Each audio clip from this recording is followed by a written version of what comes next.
Watch out for those weirdos. We are the weirdos, mister.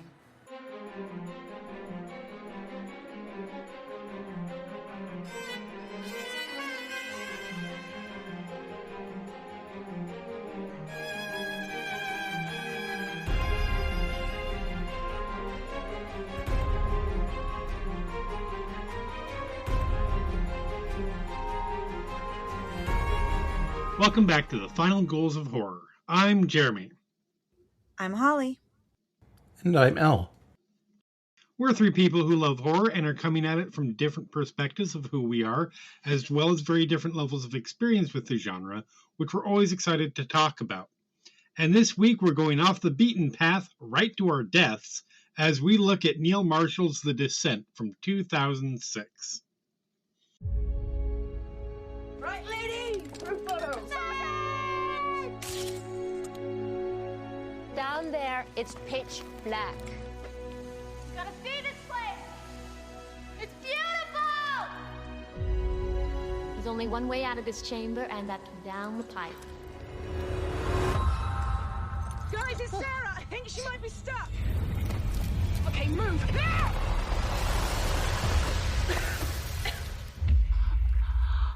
I saw someone.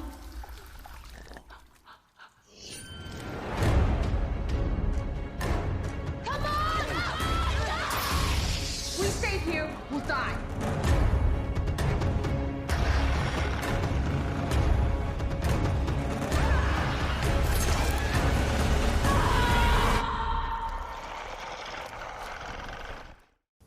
Okay, so which one of you bastards suggested this? Because Jesus Christ. Yeah, who suggested this? I wonder. Well, if it's not you, it must be Holly then. I'm just sipping coffee and staring.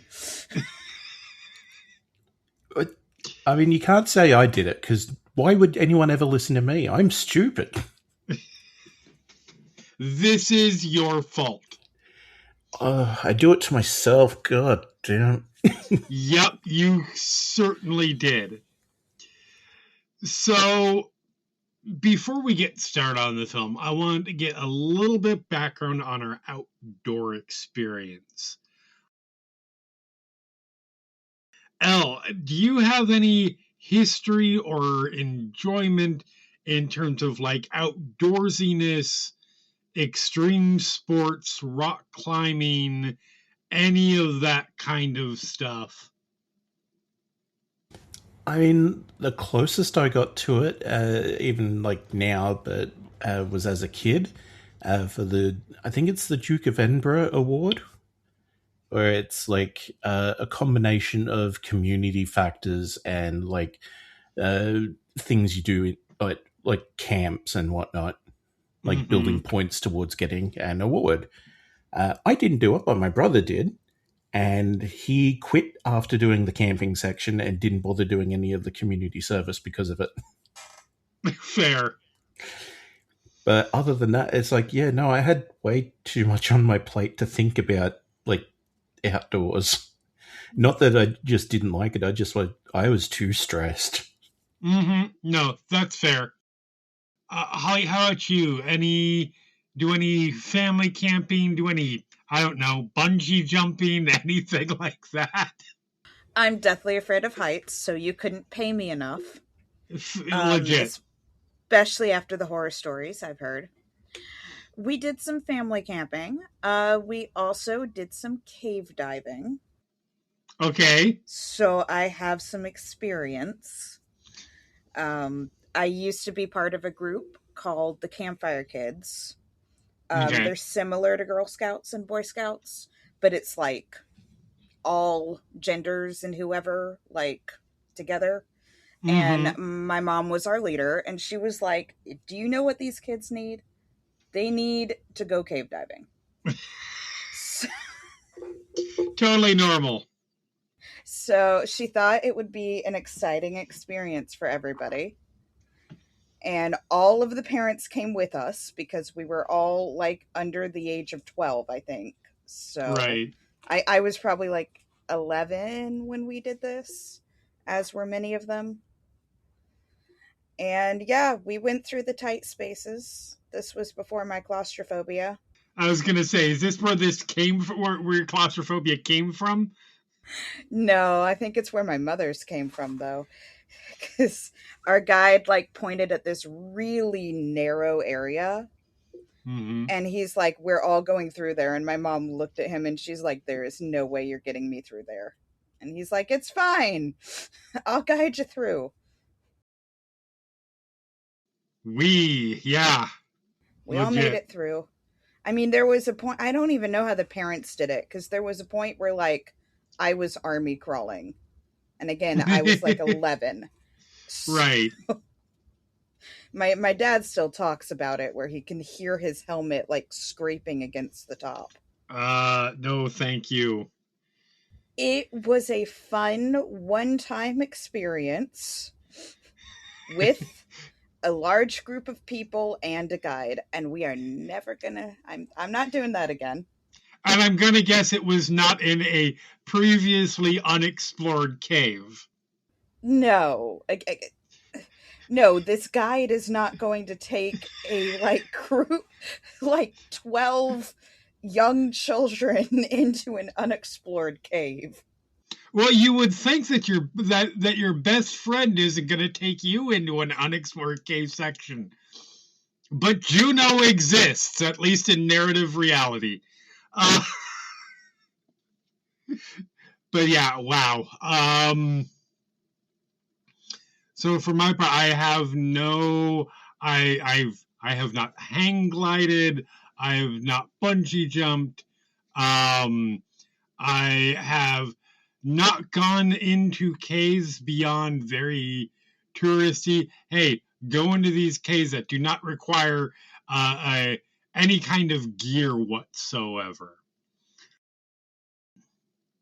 I do have, from my youth, a pretty good amount of camping experience because of scouting.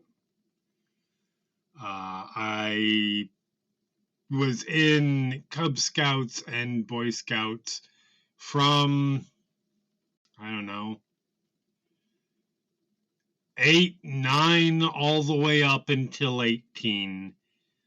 Made it all the way through, graduated, Eagle Scout.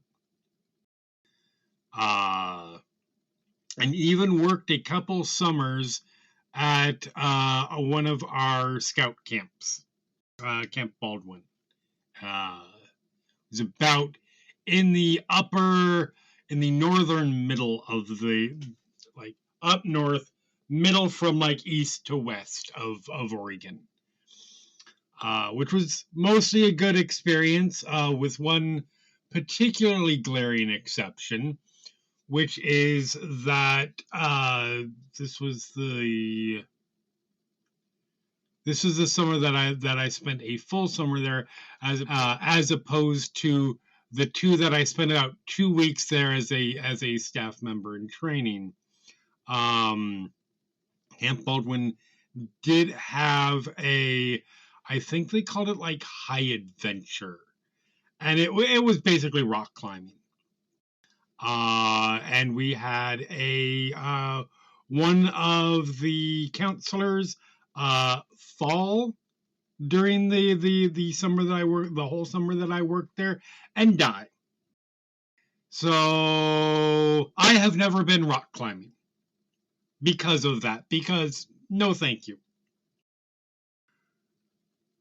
Outside of that, all of my experience on outdoorsiness is firmly on the ground, firmly not the extreme kind, because I would die. I would just fall over and die.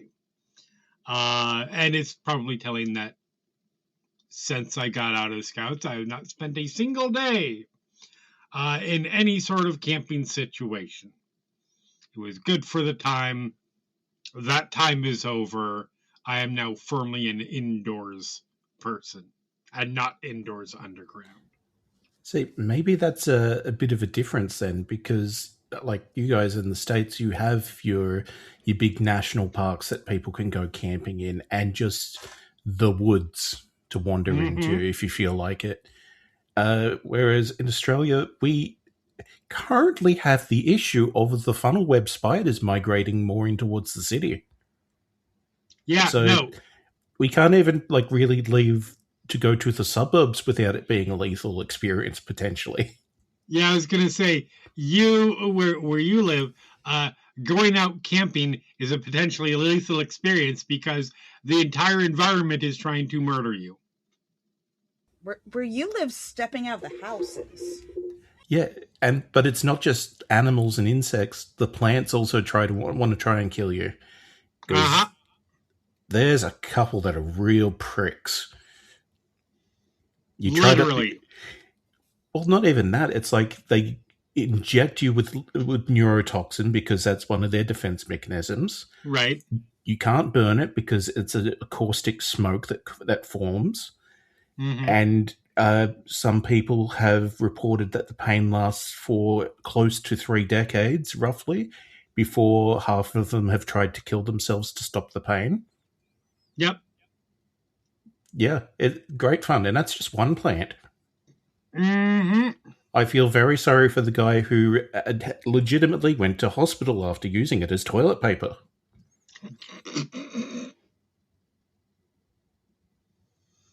Wow. Australia sounds fun. When do we visit? Look, I mean, give us about like a month. The Australian dollar is crashing hard. You guys could be billionaires here. Ugh. Yeah. The world is terrible. It sure is. So let's talk about this film specifically. Holly, had you ever seen The Descent or anything by Neil Marshall before? I don't think so. I did not do my homework, and I'm not familiar with his other movies. That's perfectly fine. The ones that I think most people recognize of Neil Marshall's are Dog Soldiers, which is his first film, which is a military squad runs into werewolves. It's quite good. He did his film after The Descent was Doomsday, which is kind of it's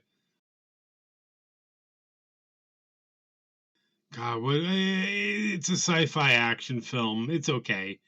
And then the other one I think that people would recognize he was the director of the absolutely awful 2019 Hellboy movie. I actually haven't seen any of the Hellboy movies. Fair enough. And I know I probably should, but I have not. Watch the other two. Not the 2019 one. It is terrible. Probably watch the original at some point.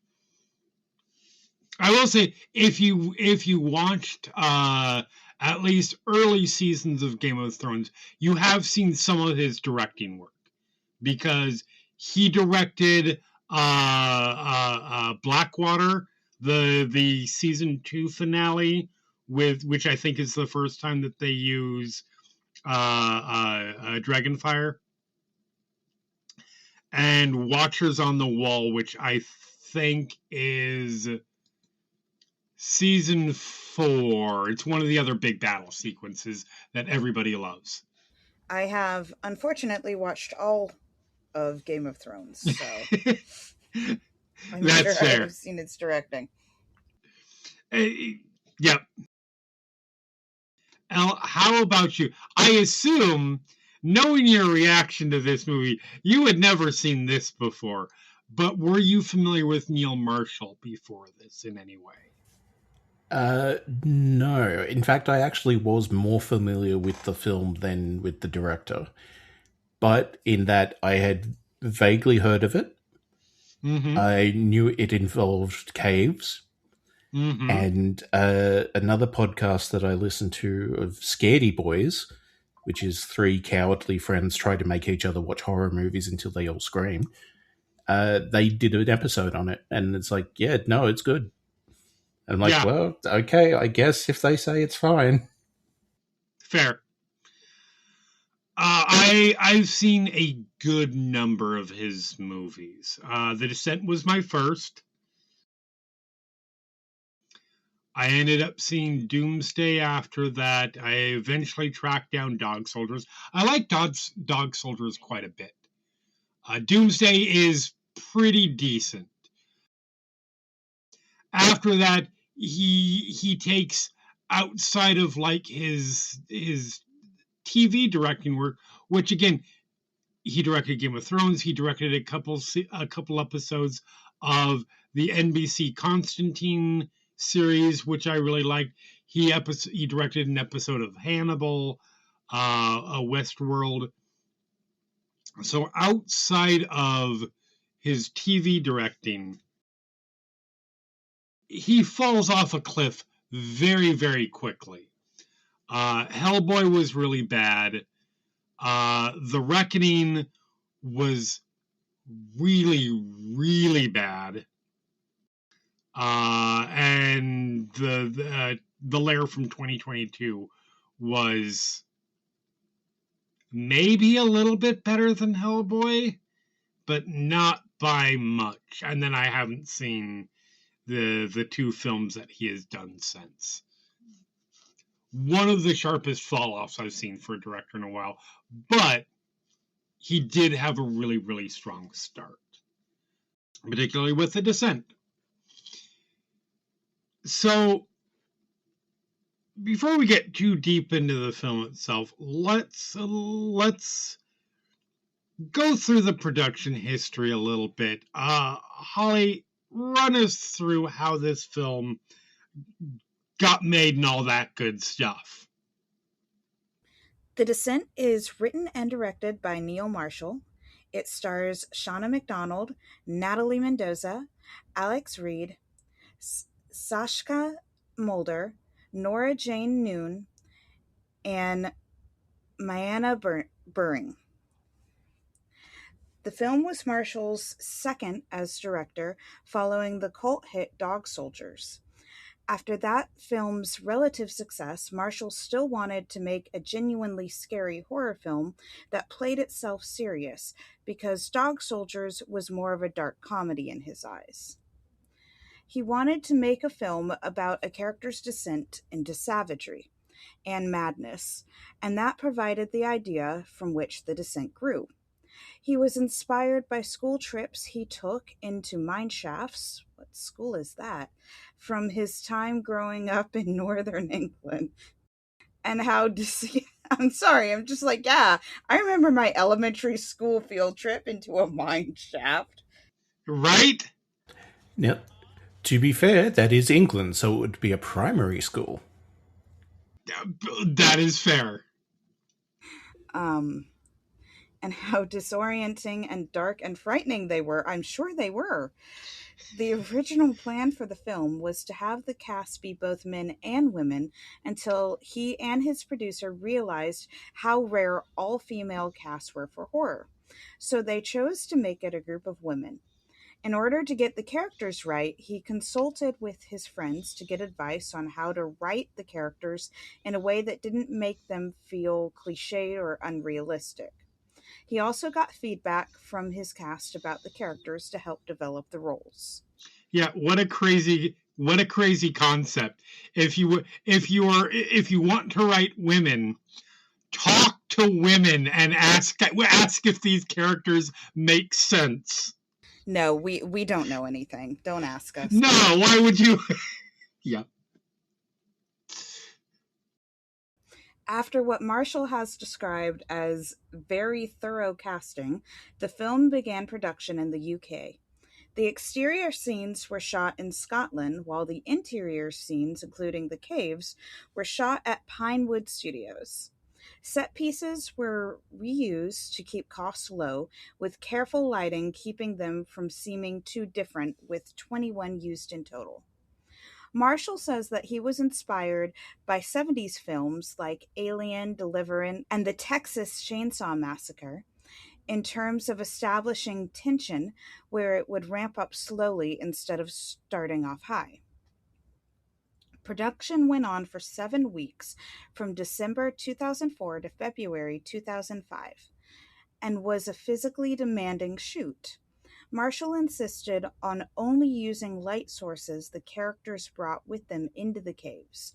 In particular, they had to find tricks to film alongside with the cast through the tight spaces. The Descent was released on July 8, 2005 in the UK and January 26, 2006 in the US. Its UK marketing campaign ran into an issue with the 7/7 London bombings, as a poster featured a woman screaming in a tunnel that were placed in the London Underground where the bombs went off. The mishap is to believe have harmed the film's box office. That mistake aside, the film proved a hit with critics and has an 87% aggregate score on Rotten Tomatoes. It earned $57.1 million worldwide against a budget of $4.5 million. A sequel, The Descent Part 2, released in 2009 and was neither a financial nor critical success. Some fun facts about the film. The crawlers were shot at 18 frames per second instead of the usual 24 to give them a creepier movement style. The appearance of the crawlers was kept secret until the first scene where the women encounter them to make the scares authentic. Shauna McDonald, who plays Sarah, says she was slightly claustrophobic, so being panicky in the scenes was easy for her. An executive from one of the distributors asked Marshall to do a scene where the women strip naked and run into a pool in the cave. He threatened to quit in response. The ending was changed for the US market because they thought the American audience wouldn't accept a bleak outcome and would prefer one with a bit of hope. And finally, Shauna McDonald and Alex Reed told him the scene where Sarah finds Beth dying had shit dialogue, and he agreed. They rewrote it the night before filming at a pub, and Marshall got yelled at by the producer for it, though everyone agreed the scene was much better as rewritten. I do have to say, I love how much Neil Marshall for this film was basically told his producers, told his financiers, told everybody, fuck you. In terms of like traditional, like, this is how a horror film should be kind of thing. So yeah, a content warning for this film, claustrophobia, some claustrophobia, a little bit of claustrophobia, and a touch more claustrophobia. Also, the death of the child, potentially fear of heights, and there is a pretty decent amount of gore in it.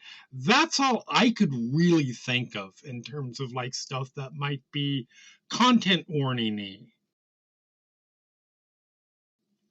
Really, outside the claustrophobia, it doesn't hit too many things, I don't think. I guess you could argue if... Yeah, no, that's pretty much it. Anyway, Elle, tell us what this fucked up movie is about. Beyond traumatizing you. Beyond that, you say, okay, yes. So I need to take a break. I need to rewrite several things. Thanks for the break editing, Jeremy. Yeah.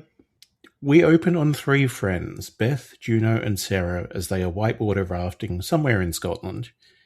Following the wild ride, the three part ways as Sarah leaves with her husband Paul and daughter Jessica.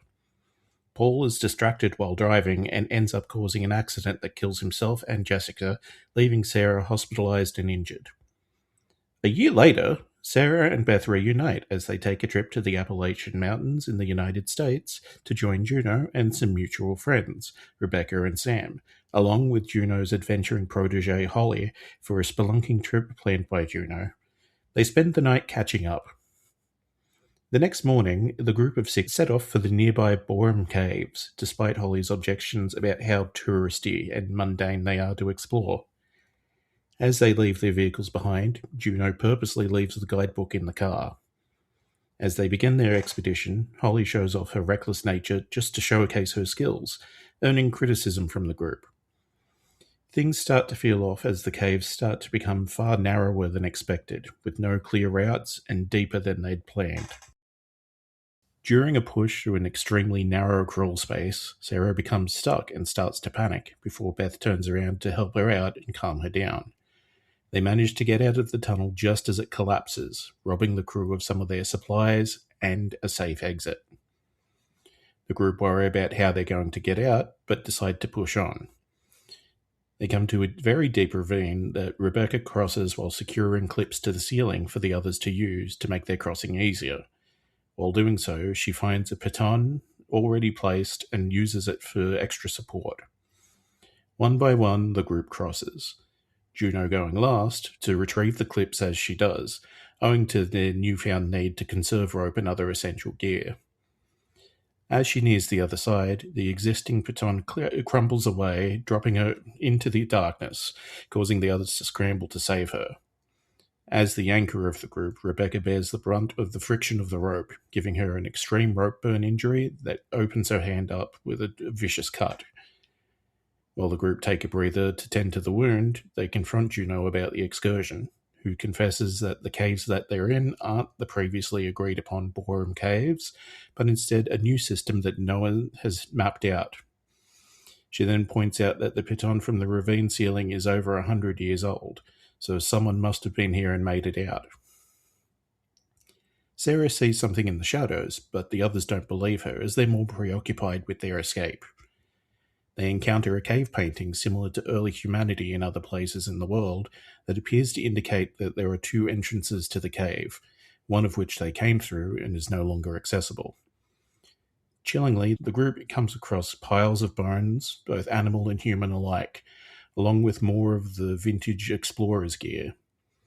Holly, believing she sees daylight ahead, runs and falls into a pit, gruesomely breaking her leg. While the others try their best to aid her, Sarah is distracted by the imagination of the sound of a child laughing and encounters one of the creatures. Blind, pale, with pointed ears and crawling like a beast, it retreats into the dark when it hears the approaching noise. Sarah returns and again tells the group that she saw someone or at least something. With Holly injured, the group's travel is hindered, allowing the creature to attack from the shadows, taking Holly down by ripping out her throat with its teeth. More descend to try and take her body away, as the other women split and run in fear. Juno fights back, trying to save Holly, killing one of the creatures with a pickaxe. She then senses something behind her and swings wildly, resulting in her attacking Beth. With no one to witness, she abandons Beth despite her pleas. Separated, the group discovers individually that the creatures hunt by sound and have some very near misses. Sarah then finds Beth bleeding out, who reveals that Juno attacked her and left her behind. Not only that, she also reveals that Juno had possibly been having an affair with Paul, Sarah's husband, and might be the reason behind his distracted driving that day. She hands over the necklace that she grabbed from Juno's neck while collapsing, confirming the truth. Beth begs Sarah not to leave her in this state, leading to Sarah having to bash her best friend's head in with a rock to save her from the suffering. Sarah then has to defend from attacks of several of the creatures, becoming drenched in blood as she falls into a lake. Meanwhile, Juno finds markings left by the former explorers that could lead the way out, and joins up with Rebecca and Sam. They almost run headfirst into another ravine, but stop just short. The approaching threat drives Sam to try and cross over the ceiling, despite not having enough equipment to get there. One of the creatures kills her while dangling in midair. Rebecca is then pulled down from behind and eaten alive, forcing Juno to jump into the pool of water at the very distant bottom. Sarah and Juno meet up, and Juno lies about seeing Beth die. After defeating another group of the creatures near a potential exit, Sarah reveals Juno's necklace wordlessly to her, indicating she knows the whole story, and impales Juno's leg with a pickaxe, leaving her to die as more of the creatures approach. With fading strength, Sarah manages to escape into the sunlight and flees to the parked vehicles before driving off wildly. She takes a moment by the roadside for the adrenaline to wear off as everything starts to hit her. She hallucinates a bloody Juno sitting beside her and screams, which is where the US version ends. Yep. In the UK version, Sarah then wakes up in the cave alone. She hallucinates the lit torch in front of her as her daughter Jessica offering her birthday cake to share. The camera pans out as Sarah stares blankly into the fire of the torch and the creatures surround her. The end. So, let's just jump right into it. I know you both have claustrophobia. I do not. Al, how much did this film fuck you up? I would like to read my review that I posted on Letterboxd. I've seen this already. Followed by a post that I made on Mastodon shortly after. And I quote, "I would voluntarily go to have my teeth pulled without anesthesia before watching this movie again. Caves could all get filled in with concrete and we would lose nothing of value. This is the beginning of the rest of my life spent outdoors forever." And yet it was your pick. Yeah, I know that now. I mean, this is, to be fair, this is like, at some point we're going to get to the It films, and I will be all in on watching and discussing them, because, you know. Mm-hmm. And the accompanying post, "I have bravely decided I never need to sleep again, and will be living a new life permanently outdoors. In addition, I will be trialing a new existence of having no skin, as the previous version has been entirely removed by stress scratching. This is, of course, completely independent of my brilliant decision to watch The Descent." Yep. And a fun little fact on top of that is I'm not religious. Mm-hmm. I don't think I have ever blasphemed as hard, as loud, or as repeatedly as the first half of the movie before there are even any creatures. Right. Yep. I also managed to sprain my ankle because I was like cringing so much. Holy shit. I legitimately have drawn blood and caused an injury because of this movie, and to myself. Good job, movie. You did what you're supposed to. So I guess the answer is, how much did this film fuck you up? Legitimately, physically. How much did this film fuck me up? Yes. Yes. All of the above, yes. Very fair. Holly, how about you? Not that much. Not as bad as Elle. Honestly, like, not. And I'll get more into this. Mm-hmm. So, the part that really messed me up the most was the beginning with the car crash. I mean, yeah, legit. That, especially if I'm not, and I was like, okay, I think something's going to happen because they're in a car, but I have been in so many car crashes before that I get really bad anxiety, and seeing that, I had to pause it. Because, I mean, like, that's like some Final Destination crap there, and that really messed me up. Yeah, no, legit. And it is such a, you're right. We're watching people drive for a little longer than is necessary in a horror film. You know something's about to happen, but it's still a jump scare, and a really effective one. Because it comes out of nowhere, and you certainly don't expect to see, like, not in like full Grand Guignol sort of way, but you do not expect to see poles going through a man's skull. Thank goodness they didn't show the child. Yeah, I don't think they were going to go that far. Because at that point, I'm like, okay, I know the kid is dead. Right. Again, that's all you need. I know it sounds awful. Little girls doesn't get me as much as if it was a little boy, because I have boys. So experience, no, for sure. And the child didn't remind me of my kids. Like, if she had reminded me of my kid, then yeah, of course. But right, I didn't really see enough of her, so right. So like that was okay. I'm just, if they had shown it, it would have been awful. So I actually have a question then. What kind of road safety ads do you guys get? Safety ad? Like, do you get road safety ads, or is that not a thing? I mean, that is mostly going to be a thing at like state or local level. And it's going to vary from state to state. Fascinating.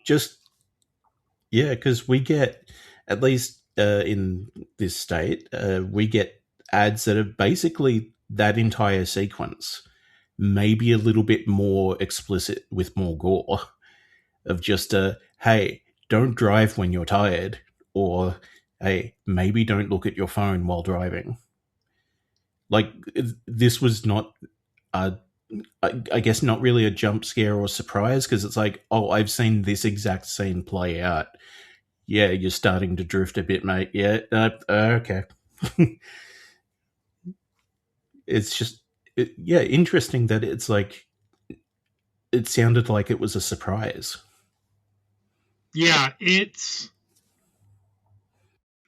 no, the worst we have of that kind of stuff is, and I don't even think they do this stuff at this point anymore, but you used to, like, millions of years ago when I was learning to drive as a teenager, they would do, like, there are some infamous like driver safety videos, shit like red asphalt and stuff like that. That's what it was called. Yeah. Yep. I got those. But I don't know if they still do them.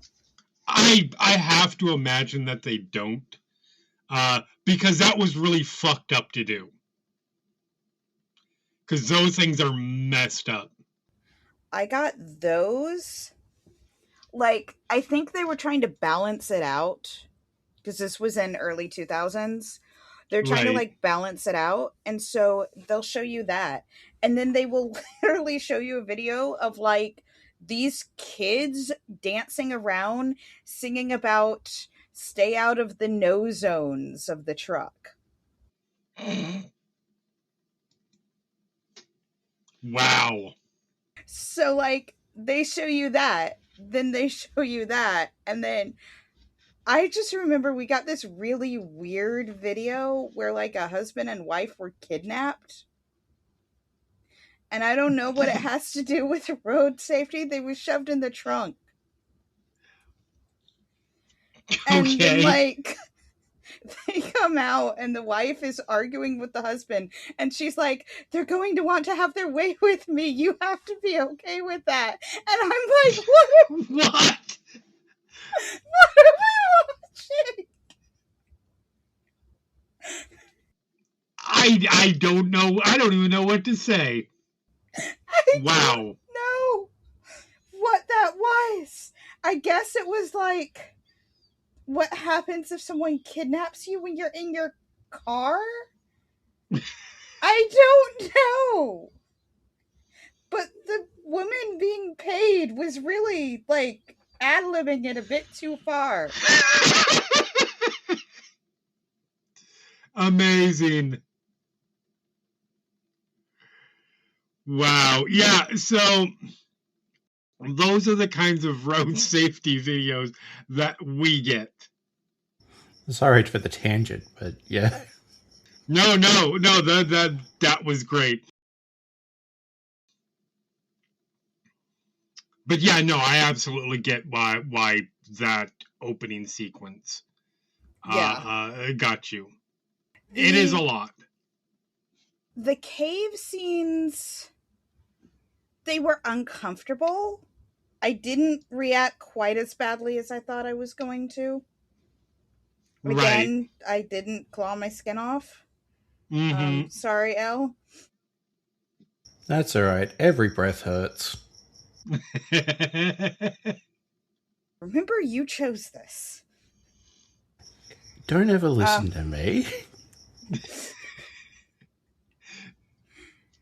But yeah, and we're gonna get to the other part. I have other opinions on what comes later. Okay, fair enough. I'm just gonna stick with that for the first part. Cool. Yeah, this was, again, I am not claustrophobic, and in that, the first scene, or the first small shaft scene with Sarah, almost not even the point where she's stuck, but definitely the point where she's stuck. Like, I was practically crawling up the walls. Like, that stuff, too much. Very effective that way. To the point that, and yeah, we'll talk about it when we get to it, but to the point that it's rare that you say, oh, good, the flesh-eating monsters are here, now we can lower the temperature a bit. Yeah. But that is kind of how it feels. Yup. Yeah. So, we talked about, Ollie talked about, and you both talked about, you both talked about the different endings. Oh. Did we all get the UK end? Like, I don't know if just the US ending is even available on, like which services have which versions. But did we get all the way through the UK version with the birthday cake hallucination?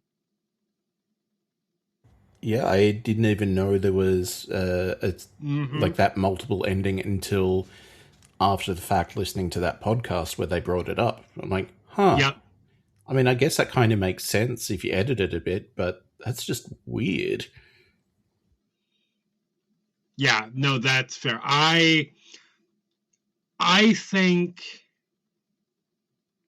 I should say I did originally see this way back, not in theaters. I saw this on video back when it first released, so like mid 2020 or mid 2006, late 2006. And I did know there was a separating, specifically because they marketed the home video release around that.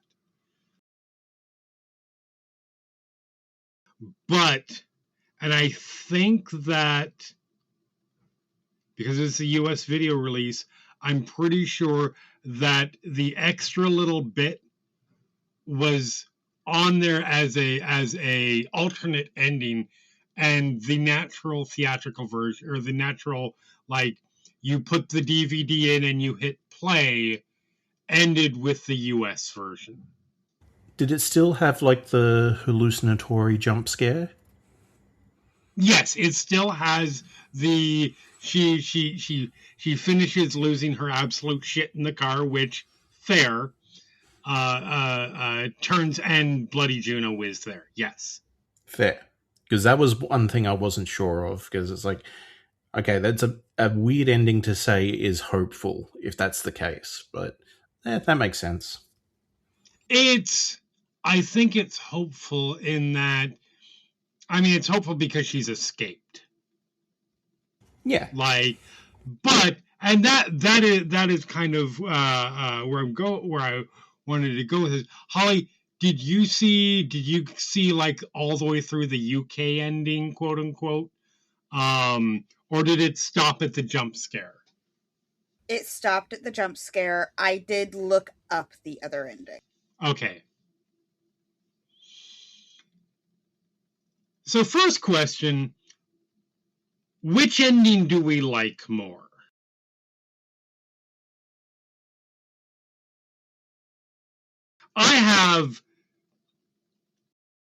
I'll be honest, I like both of the endings. I agree with the question that's already been posed. I don't know that you call that one. I would say it's more hopeful because Sarah is alive, but I don't think you call that a happier ending, the same way that the end of Texas Chainsaw Massacre, you say that's a happy ending because that character survived. Technically, you are correct.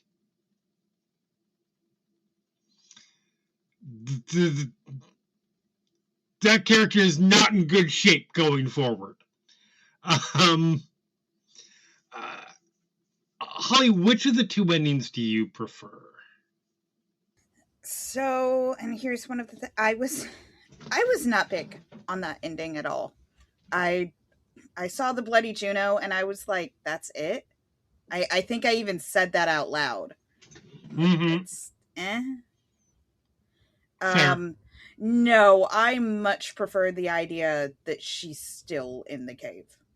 Mm-hmm. She's just hallucinating, and yeah, she's gonna die. Right. Because there's also everything that's happened to this woman. Surviving would honestly be worse at that point. Right. So no, she's gonna die. Okay, fair enough. Elle, what about you? Which of the two do you prefer? I think I might actually prefer the US ending. Okay, interesting. Because even with that as like that sudden ending, it kind of tracks with how she's lost sanity and humanity along the way. So it's like, yeah, you're out, but you're never truly out. Because this is going to just be haunting you forever. Mm-hmm.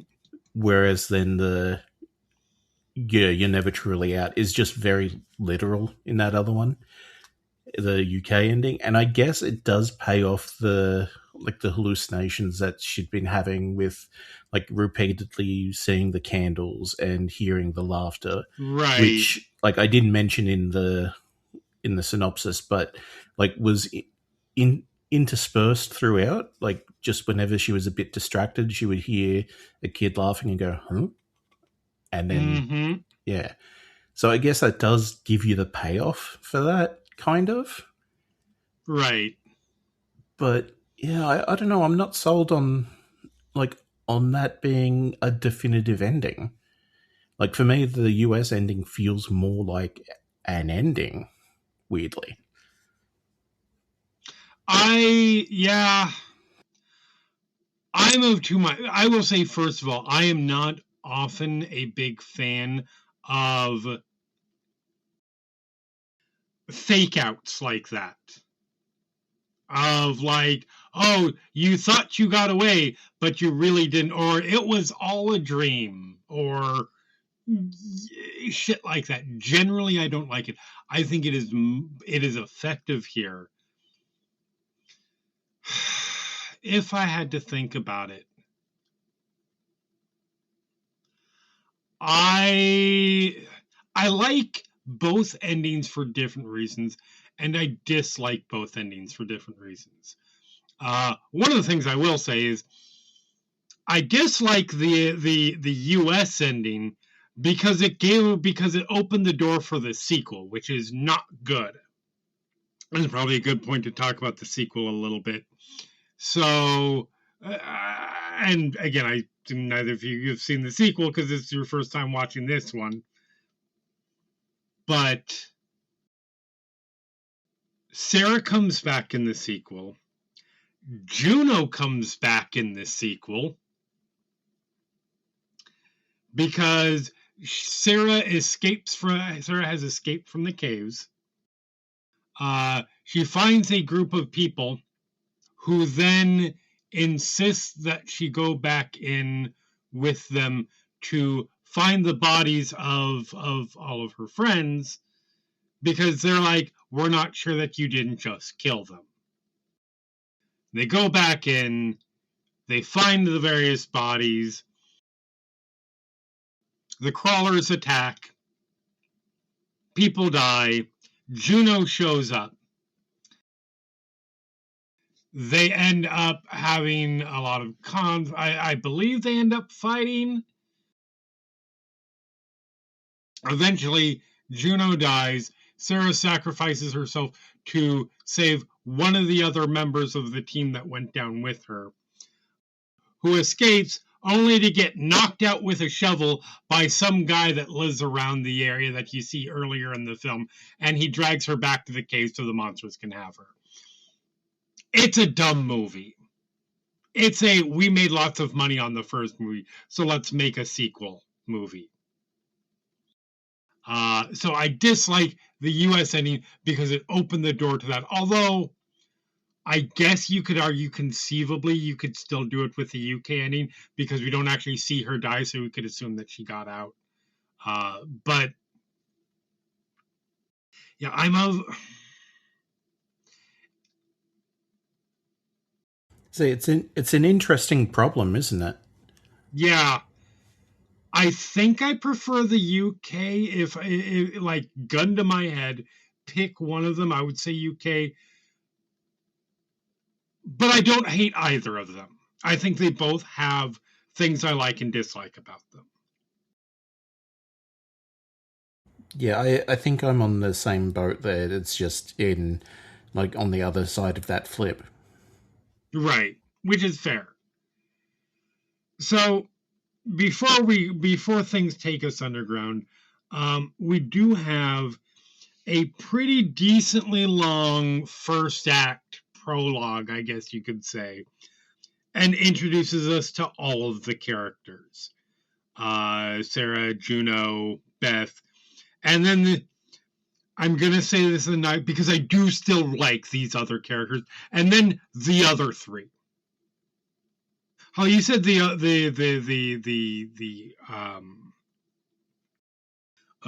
car accident screwed you up.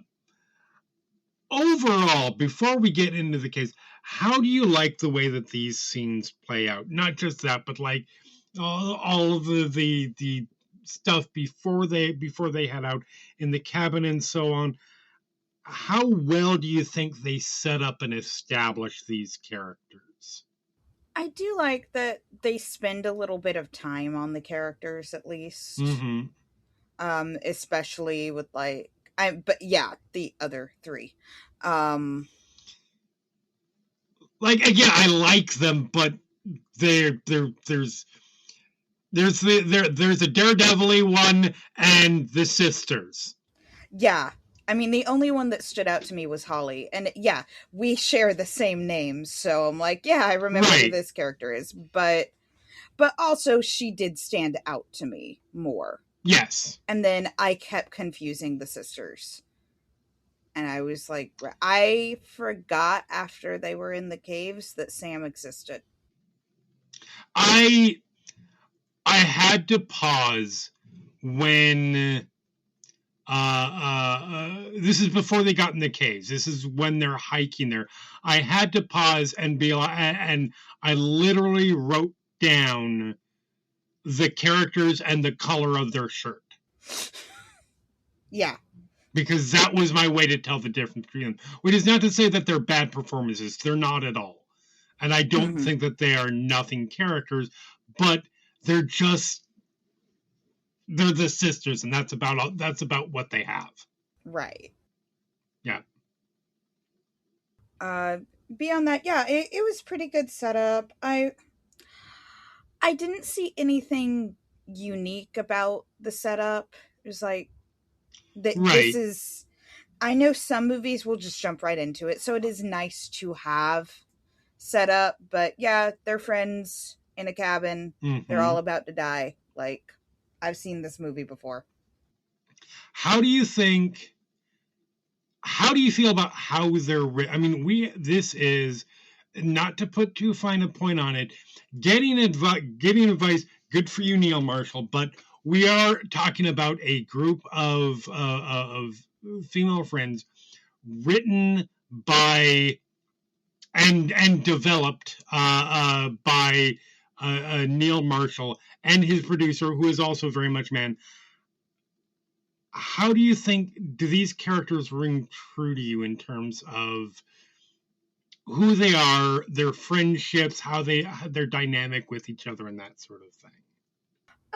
Yeah, I think overall it's pretty good. Okay. I'm also coming off of, like, I can't even remember the name of this movie. It did not stick with me. I was watching a movie, and I think it was made in like the late 70s or something. And whoever wrote the women in that movie, I'm like, this is not what we do. We do not. Right. This is not what women in dorm rooms do.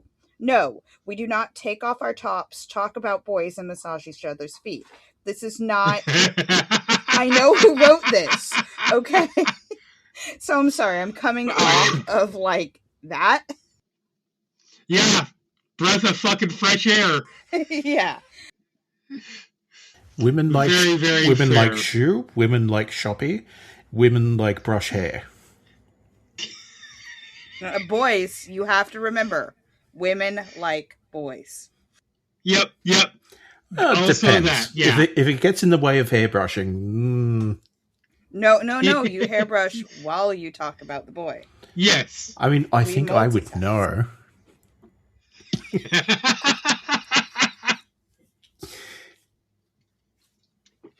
Oh, God. This is going to be one of those clips that it would get someone cancelled, and probably me. Oh, well, so, I've had a good run, I think.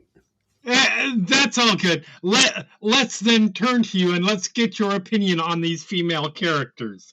Oh, yeah, getting me to dig up for a change. Yeah, thanks. How do you like basically this first act? How much do these characters register for you? God, if you outside of really the Sarah and Juno and kind of Beth, do any of them stand out? God, if you thought my previous comment was bad, this is just going to get worse, and I can't help it. Good, I have to say it because it's true. Them being in a dark spot, a dark place, really tested my listening comprehension. Fair. Because there's one Irish accent, one American accent, 3 British ones, and one very faintly Scottish. Yep. And in the dark, they're very hard to tell. Yep, and they're slightly different different regional British accents. Yeah. But no, yeah, that was one of the things. They specifically chose people with different accents to try and help distinguish them, because they knew you're going to be relying mostly on their voice because of the lighting. Yeah. Now the part that's going to get controversial. Okay. My mum hates going anywhere on a vacation without dyeing her hair because she can't stand the thought of looking old. She's nearly 80, but besides the point. Right. So when she gets her hair done, she asks her hairdresser friend to come over and do it because she does it at a discount. Which then gets my sister to come over because, you get a free trim.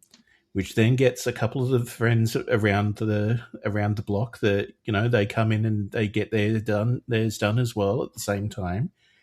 Which results in about 4 hours of loud cackling and various womanly talking.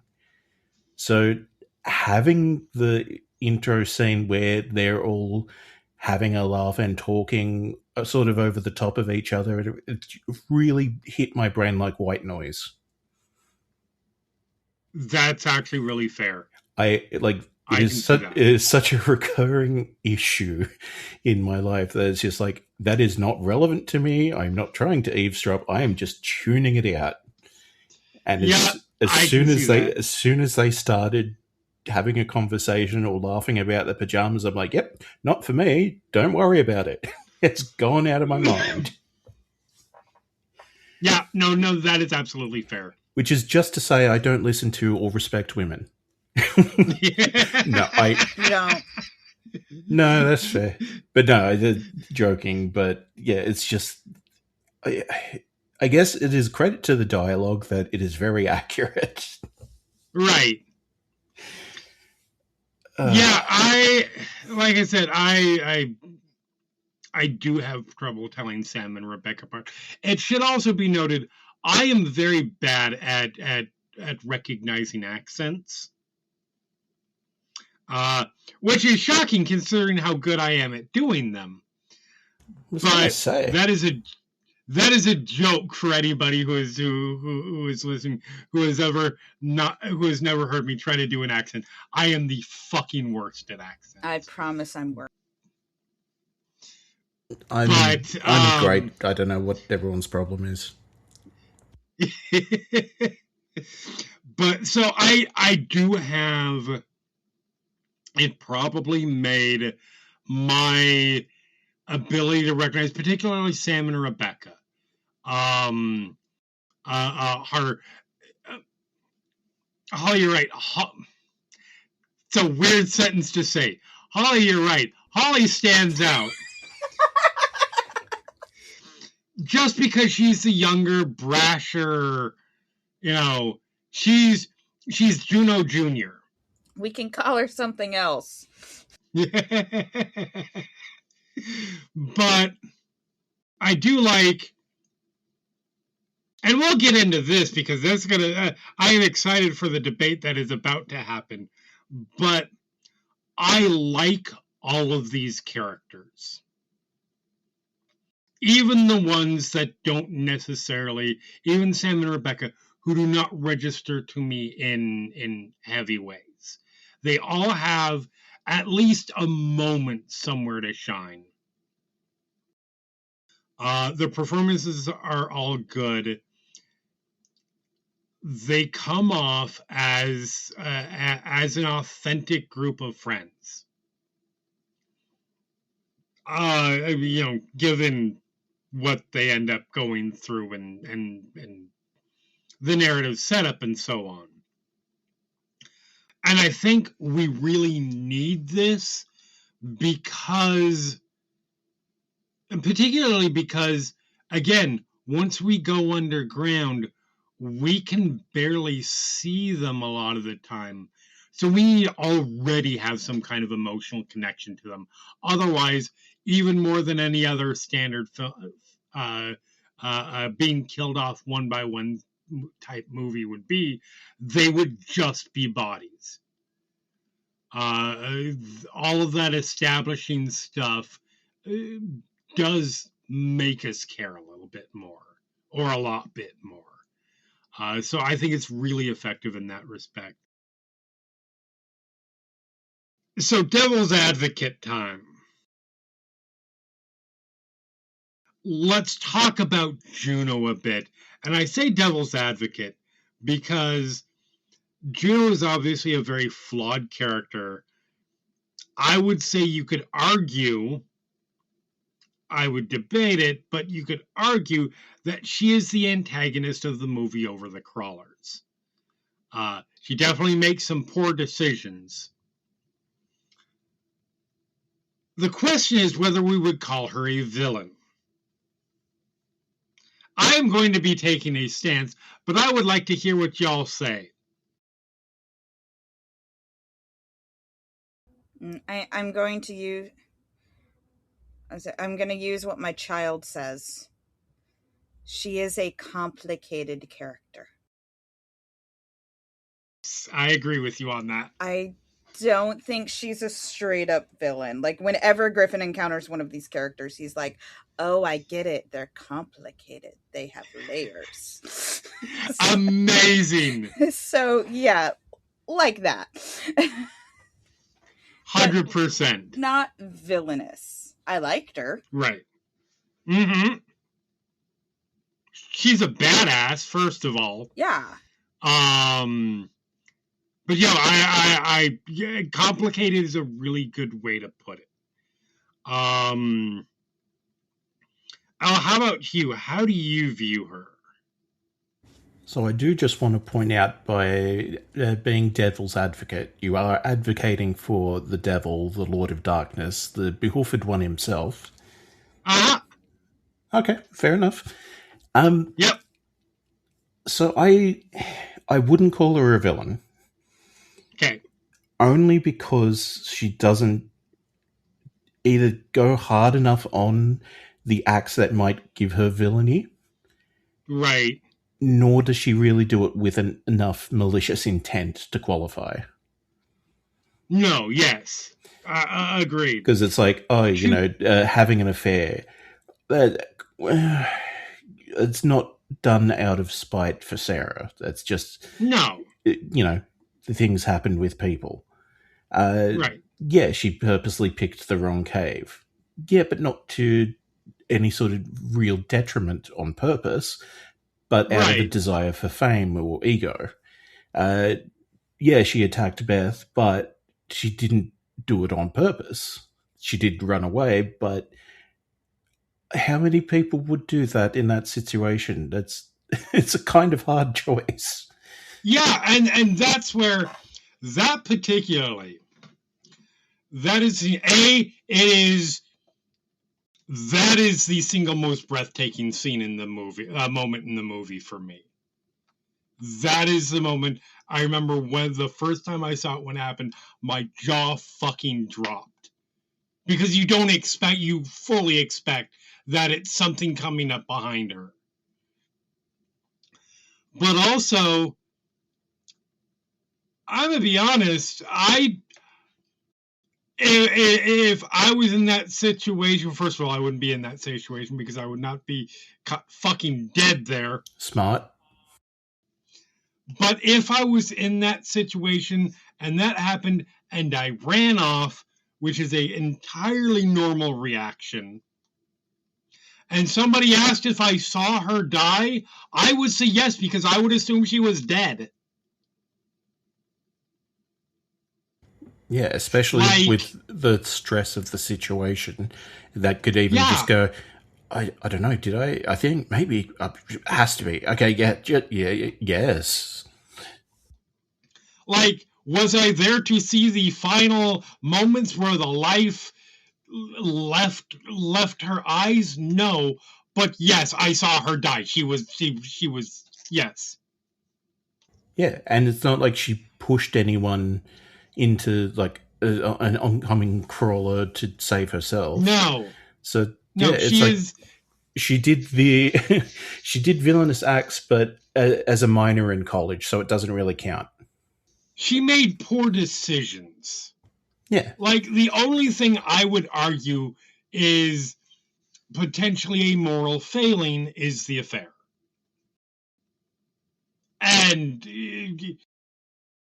affairs are complicated. We don't know what the relationship between Sarah and Paul was before this. There's a lot of stuff that we don't know that could add potentially context. I'm not trying to offer up a defense for an affair.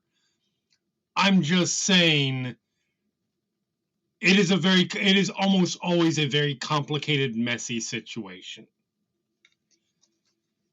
Everything after that, like you said, ego or whatever the case may be for picking the case, I would argue guilt. I think she did that because she wanted to. I mean, it's still self-centered, but she is very much clearly overcome with guilt towards Sarah, and thinks that is something that Sarah will want and something that can maybe not fix, but well, maybe that's what she thinks is fixed. But regardless,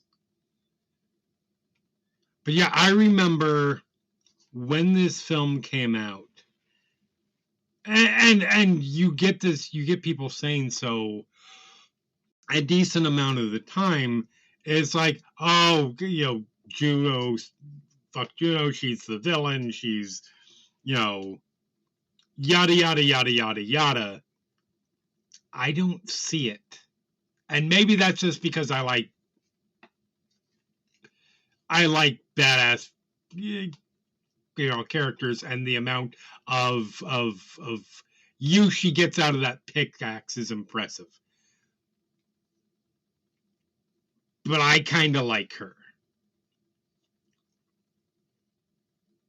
On the flip side, let's talk about Sarah.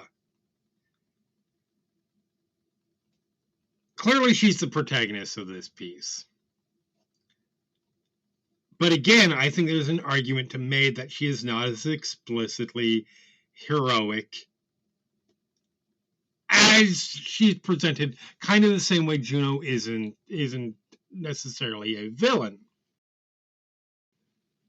And even if not, the film is very much about Sarah losing touch with reality.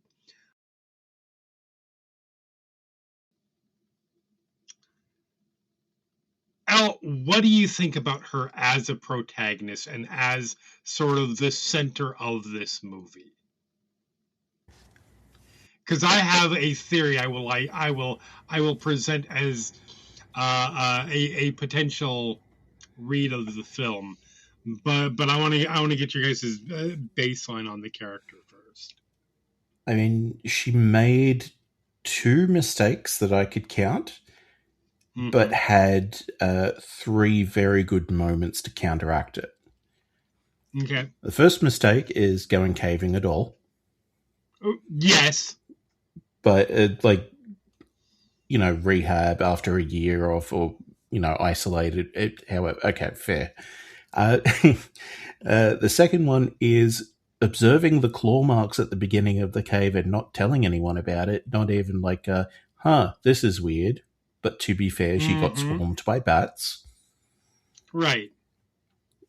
The 3 very good moments are after attacking one of the crawlers, she is in the lake of blood and just slowly rises up. Oh, such a good fucking moment. The second one is when she's talking to Juno. It's like, oh, did you see Beth die? And she goes, yes. And the camera's just on her face. She does not change her expression at all, but you can tell there's a switch that goes on in her head. Uh-huh. No facial movement whatsoever between switch off to switch on. Yep. But And then the last one is when she has the necklace with the axe and then just opens her hand up just enough for the necklace to drop down while still holding the axe. Yep. As in to say, yeah, I caught you. And even Juno's like, okay. Yep.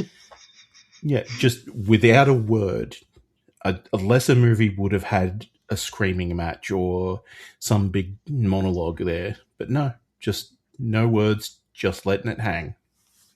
It is such a badass performance by both Sean McDonald and Natalie Mendoza. I forgot to sort of praise Mendoza for the Juno performance, but Sean McDonald's performance is so good.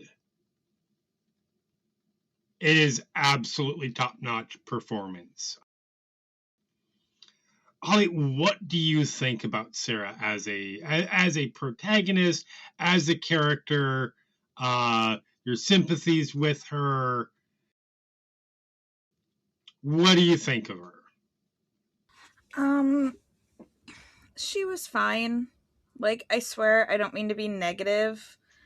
I feel like I've seen this character before. Okay. And I don't think they really did anything unique aside from like she thought about her daughter a lot, but apparently her husband didn't matter. I mean, Like it was all. I mean, of course. Like I don't even want to imagine Right. like losing your child. right. You did have a husband. I'm Like- gonna be honest. I feel like that might factor. I feel like the fact that there was enough distance between them potentially for an affair to happen. There might be good reasons why she's thinking of one and not the other. Yeah, but like we didn't get to know that at all. No. Like we don't the whole like you were sleeping with my husband thing is we didn't know him at all. No. So there's aside from him just being her husband, like I don't know how I'm supposed to feel about that. Right. I don't know what exactly was happening or the circumstances or anything. So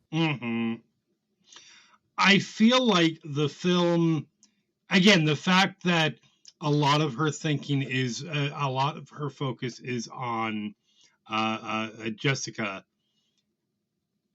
that to me is shorthand for, I feel like that tells us more about the relationship between Sarah and Paul than any dialogue scene probably would have been able to. But it also is not, it's not explicit about it. So I can absolutely get that. I like Sarah a lot. I am going to present a theory. And this is a theory that has been asked to Neil Marshall. He has said it is a plausible read of the film to him. He has not said that it is his read of the film or his intent of the film.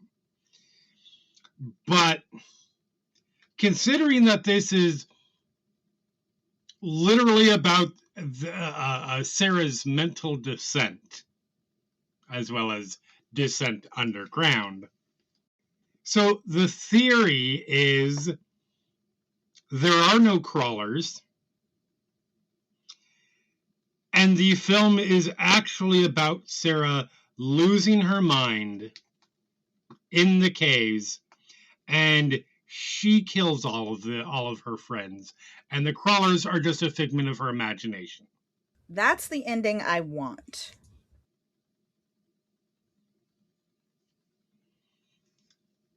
I would argue there are a number of moments that, now, like any film where there is an unreliable narrator potentially, there are things that if you think about this, the theory doesn't hold up if you're looking at it purely from a narrative respect. Seeing the crawler in the infrared camera doesn't work because they're all there. Outside of that, so the script explicitly calls out the risk of hallucination before they go in. And we see her, we already know that she is hallucinating stuff or dreaming of stuff.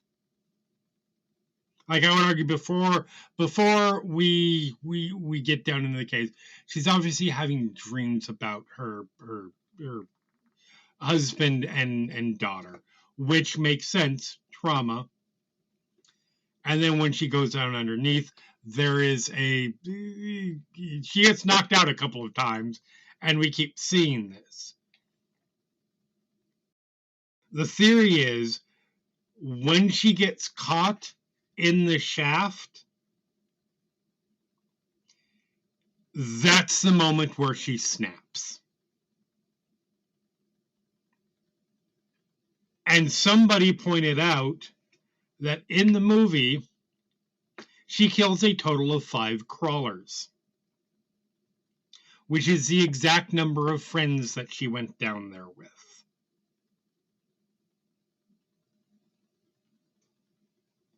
Now, I'm not saying that that's necessarily what the film is doing, but it's a fun argument. And I think it plays it. And honestly, moving away from that theory entirely, just talking about Sarah's the protagonist.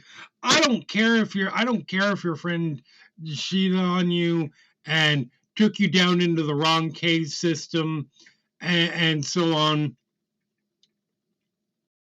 Sarah stabbing Juno into the leg is some cold ass shit. I thought it was a little extreme. Like, get out of there and then you guys can figure things out. I mean, it's the bear theory. You don't need to outrun a bear. You just need to outrun your friend.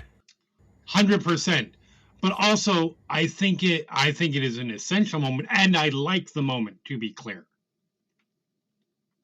I think it is an essential moment because that is the moment where Sarah is fully fucking feral and has lost her humanity and lost her mind a little bit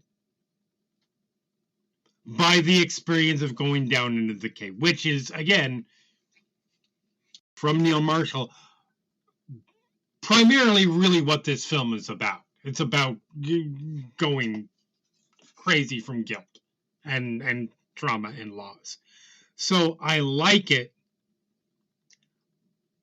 but I also think it definitely makes her a more, I would say, interesting protagonist, but definitely more layered and nuanced protagonist than she otherwise would be. Yeah, I like her a lot, generally. I think if that was the case, that it's just all hallucination, at least past that point, there would need to be more of the setup. Like, even if that's got lost in editing, it's like a little bit more, I think, would have pushed that theory over into credible for me. If it was an intentional thing, which I don't think I don't necessarily think it was Neil Marshall's intention. I will say he has acknowledged that during there was a hallucination scene, and I don't remember which one. I think it was the hospital or something like that. He has acknowledged removing a shadow or a silhouette of a crawler to sort of make that more ambiguous. So I think he plays into it. I don't think he intentionally makes that the explicitly what the film is.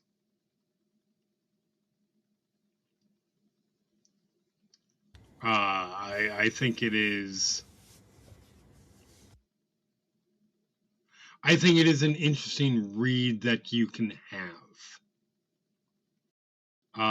And honestly, I'm glad it's a little bit more ambiguous because I think the film would be lesser if they did make the explicit setup of, oh, maybe she just lost her mind. I like that as a theory more than as a potential canon. Even a potential canon. Yeah. Can I just say, even about that hospital scene, no one else seems to give a shit that there's a woman in hysterics. Not even like from a voyeuristic sort of, ooh, what's happening over there? Like, no one stops to look or comes in to help or anything like that. It's so weird. I mean, I think it is explicitly a hallucination scene. So, to be fair, people not behaving like regular people would kind of make sense. Or at least Not a hallucination scene at that point, more of a dream sequence scene. Yeah, which I guess could be also explained by just painkillers. Mm-hmm. It's like, yeah, she's just a little bit loopy. Yes, 100%. Yeah, I get it. It's just, yeah, it feels weird. that stood out to me in that scene. It's just like this is, no one's even stopping to stare. Right. So, again, they're almost the secondary antagonists of the film. But, Holly, what do you think about the crawlers themselves? Do you think they're effective? Do you think they get overshadowed? How do they, and I guess include in that just the explicit horror content itself, how does that stuff work for you? All right, here we go. They don't work for me at all. They did not scare me at all. I didn't jump once. Whereas, like, the setup of the movie, like, I was jumping. The car crash, they're going through the tunnels, like... Mm-hmm. But then the actual monsters show up, and once again, I'm like, that's it? I get that. I don't think they were needed. I think that they should have gone, like, full in on, like, Sarah's killing the others or something. Like, go full in on this. But not, you don't actually need, or she thinks that there's something there, but nobody else sees it. And so the entire film goes where, like, she thinks she's seeing something, but no one else does, and it makes her lose her mind.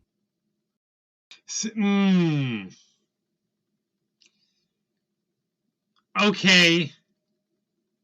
I will admit that is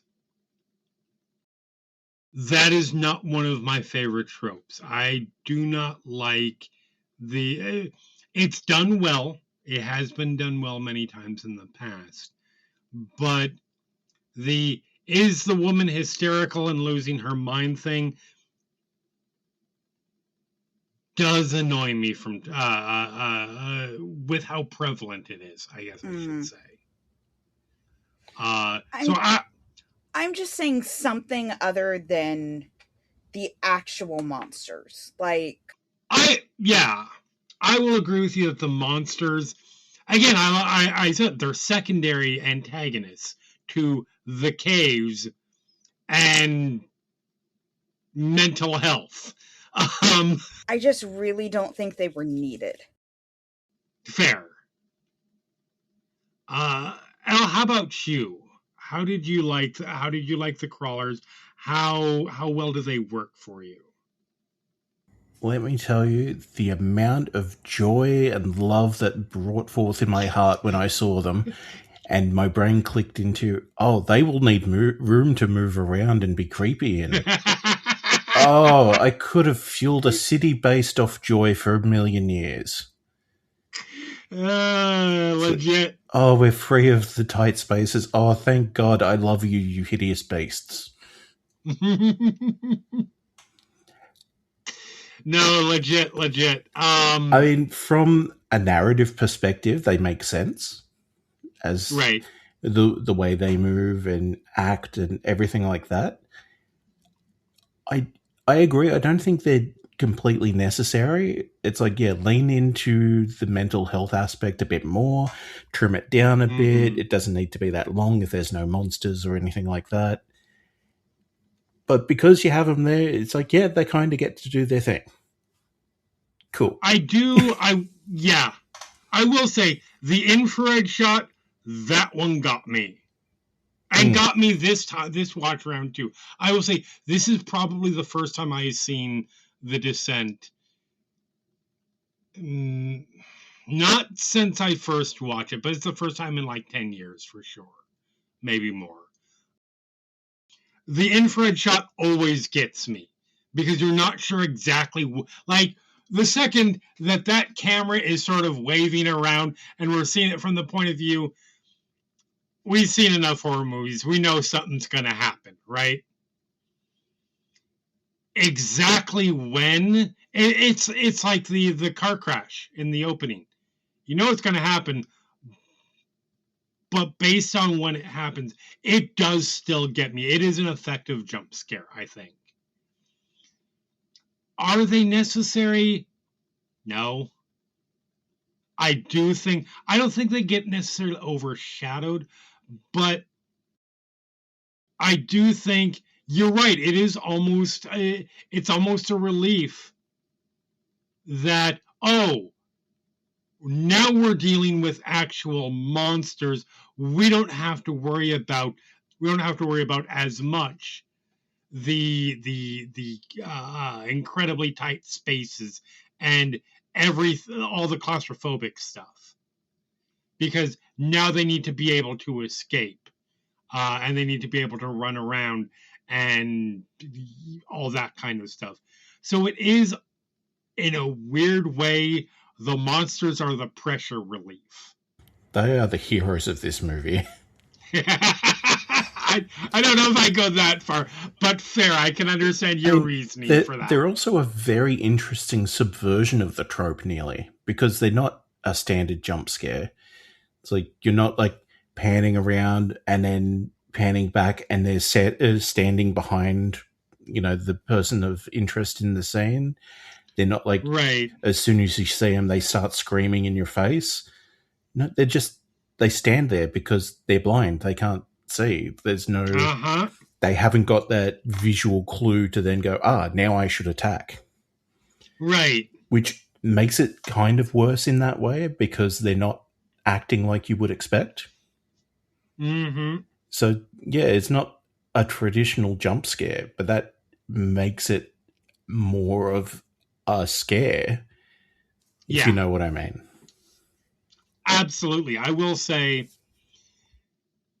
there are things that I like about them. I appreciate that they are threatening because they are uniquely adapted for this lifestyle or for this environment, as evolution tends to do. But they're not so superhuman that it becomes unrealistic when Sarah starts murdering them in her attempt to get away. Like, it makes Sarah's journey make more sense than if they were just unstoppable killing machines or something like that. Yeah, because then you don't need as many of them if, like, 2 or 3 can get the job done. Yep. It's like, how many Jasons do you need in a Friday the 13th movie? I mean, you would think only one, but then Jason Goes to Hell exists. But it's like, yeah, he's effective enough. You only really need one. How many aliens do you need in Alien? In Alien, just the one. How many in Aliens? Many alien. How many zombies do you need in Dawn of the Dead? All of them. Yeah, you don't have all of them. Yeah, it doesn't make a movie. Yeah. Yeah, but that's the thing. It's like they are allowed to be more intimidating because there is more of them, versus being, I guess, a little bit ridiculous if there's only a couple. Yeah. Even if they have proportionate strength. Right. And I think ultimately we are talking about the monsters are what you use in the marketing to get people to come in to see. Come see an underground creature feature kind of movie. But I think that they are ultimately in the movie as much as they need to facilitate Sarah's story. They're there in service of Sarah as a character.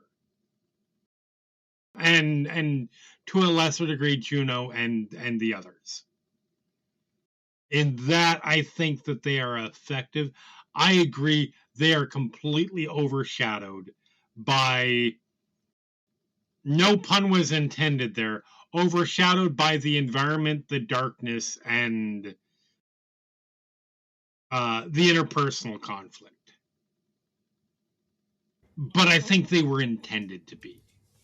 I don't think they were intended to stand out more than that stuff. So that's why it works for me. I absolutely can get why it won't necessarily work for everyone, though. And these are literally straight up chuds, aren't they? I mean, more or less. And cannibalistic humanoid underground dwellers. Yeah. They are textbook definition. That is true. And I do think, I think they're a little bit more darkness developed than the actual movie chuds. The chuds in the movie Chud. They're more like Morlock in the Time Machine. Yep. Yeah. I need to watch Chuds again. That's a fun movie. Add it to the list. Not a good movie, but a fun movie. But yeah, so let's talk about, well, if somebody said, I really like that Descent, beyond what the fuck is wrong with you, what would you say to them in terms of recommending a similar movie? Shake their hand, wish them goodbye, tell them to get the fuck out of my house.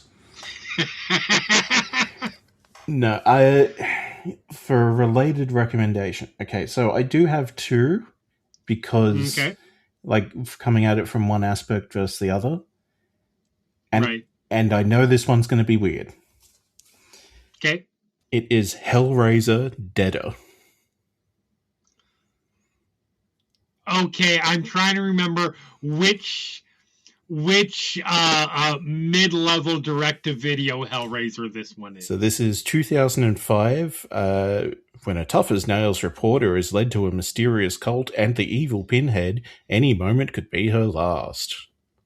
Oh, this one. Because it is the only other movie in recent viewing that has set my claustrophobia off so badly until this. Fair. This one I was just sort of biting my tongue and cringing. Right. Whereas The Descent is, as I've mentioned, nearly hospital causing. Right.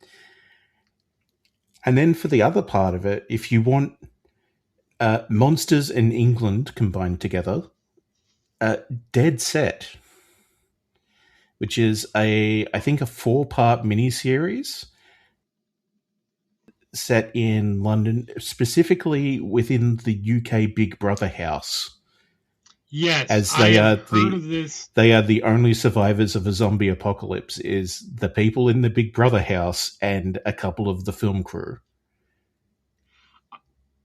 I remember I've seen this on Netflix multiple times, that sounds interesting. I'll have to watch that at some point, and then I never have, but it definitely looks interesting. I would recommend it, I think. Even if it's you do have to deal with some of the reality TV personalities. So your mileage may vary on that. Yeah, legit. I did put it on our list, but I'm like, well, it is 4 parts. That's maybe a bit long. We'll see. I might be pushing that at some point fairly soon. Anyways. Holly, what about you? What would you recommend to somebody in a related fashion to this? The movie it was reminding me of, though not quite in closed space, would be, what's it? 47 meters? Or is it 47 meters down? 47 meters down. Yeah, yes. 47 meters down. Yes. I mean, they are in a cage, so... Yeah, no, legit. And that's funny because it's kind of close to one that I've got. But yeah, no, 47 Meters Down is I really like that one. The sequel, a little bit less so. There was a time period where everything was like shark hunting horror for a while. Mm-hmm. But that one I enjoyed. Yeah, no, totally fair. There's one aspect of that film that I don't totally love. Without being too spoilery, it's the twist. See, okay, we'll talk later. Yeah, we'll probably cover that one at some point Yeah. too, because I do like that. I do like it as a whole. I don't hate the twist. It's a thing. Anyways. So I also have two. The one that I was going to say is, interestingly, semi similar to 47 Meters Down, would be The Deep House from 2021. It is directed by Julian Murray and Alexandra Bustillo. This is the pitch for this movie is underwater ghost house. What is that called again? The Deep House. Okay. It is so a couple go out. They are content creators who go do sort of daring things. I don't remember if they're like if they're specifically supernatural, like ghost hunter types, or if it's just going out to find weird, cool things to film, like underwater and the like for their YouTube and etc. And they find this house that is completely submerged. And they go to check it out, and it is a haunted house. It's like if you were to dive down in Lake Lanier. A little bit, yes. It's not a perfect film, but it manages, I do like it, and it manages to capture in a completely foreign environment. It is a little bit, much like 47 Meters Down, it's a little bit claustrophobic, not because you're in an enclosed space necessarily, although there is some of that, but because you are underwater and oxygen is a concern. So yeah, I do like that. That would be one. The other one, and I think I might have recommended this before, but that's okay. I'm going to recommend it again, which is The Ruins from 2008, which is directed by Carter Smith. It is an adaptation of a novel about a group of friends on vacation in Central America, in Mexico, I believe, who go to find a ruins that is off the tourist locale thing. And when they get to the ruins, they climb up onto it and start checking it out. And the locals, local villagers, once they see them on the ruins, will not let them leave.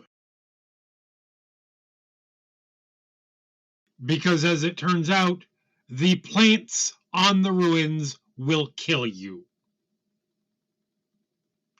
And then they must figure out how to survive, deal with the ruins, etc., etc.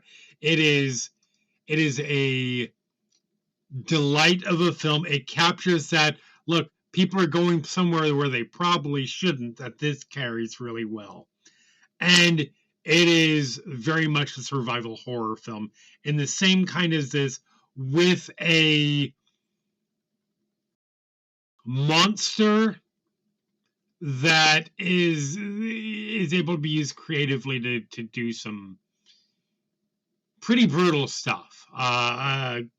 That's one we will definitely cover at some point, because I do really like that film, and I feel like it's underrated. So let's give our final thoughts on The Descent itself. Holly, what are your thoughts? What are your final thoughts on this? What is your rating for it? So my final thoughts are, I don't think it's a bad movie. I think it's a good movie. Okay. It's not for me. It's not Legit. one that resonated with me. It is not for me. So I'm going to give it 2.5 terrifying car accidents out of 5. Fair enough. Elle, how about you? I think that if I ever meet Neil Marshall in person, I'm going to punch him in the face. This movie can eat my entire ass, and I will never watch it again.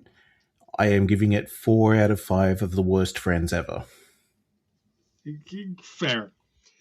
I mean, I would also probably punch in the face and then say, good job. Now make better movies than your last several ones were. But I like it a lot. It is legitimately it is legitimately effective in terms of claustrophobia stuff for me. I think the worst thing I can say about this movie is that it gets, once we get into the monsters and all that sort of stuff, it becomes a little bit more conventional in terms of, all right, now we're going to separate them all off and we're going to, kill them off one at a time in various ways. But there's so much here that I do like. I really enjoy Sarah's transformation. Sean McDonald's performance is stellar. Same with Natalie Mendoza for and yeah, I will give it 4 slow staring rising out of a blood pools out of 5. Which, by the way, is just a fucking iconic shot. I love that moment so much. But yeah, that is The Descent. As to what we'll be covering next episode, Holly, if you didn't like this one, next week, or next episode, we're finally breaking the seal of your favorite director. We're just covering M. Night Shyamalan. We're just going to watch him. Through several strategically placed cameras in his home. We're going to watch his daily routine. I would be much more happier watching even his worst movies, because I have thoughts on him as a person. I don't think he's a bad person. I just think he's an arrogant fucking person.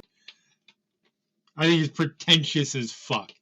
But we are going to be covering one of his better regarded movies, which I think will have a lot of really, really interesting stuff to talk about, in Split. That'll be fun. Good performances. We'll have an interesting discussion about the mental health aspect of it and so on. But that is next time. If you like what you're hearing, you can find us at whatever podcatcher you prefer. You can also find us on Blue Sky, Instagram, and Letterboxd at Final Ghouls Pod. And don't forget to leave us a 5-star rating and a review. Nor what the old man said to you as you left the train station. He warned you, don't you remember? He told you this would happen. If only you'd followed his advice, none of this would have had to occur. Do you remember now? Do you remember?